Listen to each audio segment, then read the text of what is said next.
You are drowning in information right now. There are more books published today than you could read in 1,000 lifetimes. More scientific papers released this year than existed in total just 2 centuries ago. You have the entire sum of human knowledge sitting in your pocket, and somehow you understand less of it than ever. But there was a moment in history, one specific window of time, when a single human being actually knew everything. Not most things, not a lot of things, everything worth knowing. And when he died, that was the last time that was ever possible. His name was Thomas Young, and almost nobody knows who he is. Young was born in England in 1773. By the age of 2, he could read. By 14, he had taught himself Latin, Greek, French, Italian, Hebrew, Arabic, and Persian.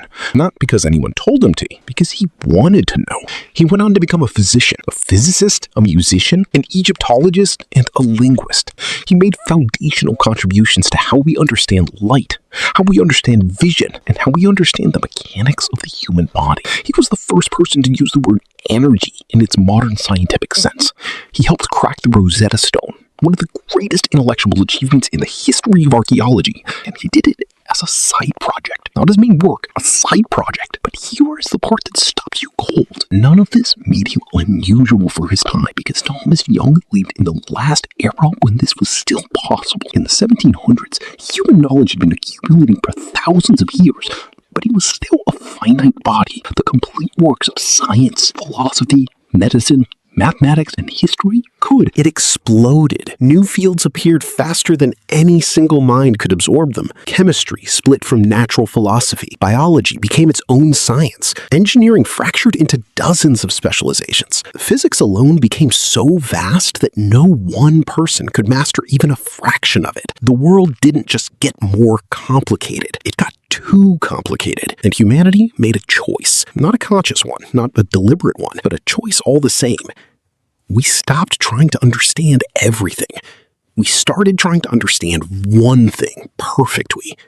Specialization was born, and with it, the polymath died. Today, a leading cardiologist knows almost nothing about ancient languages. A world-class linguist knows almost nothing about quantum mechanics.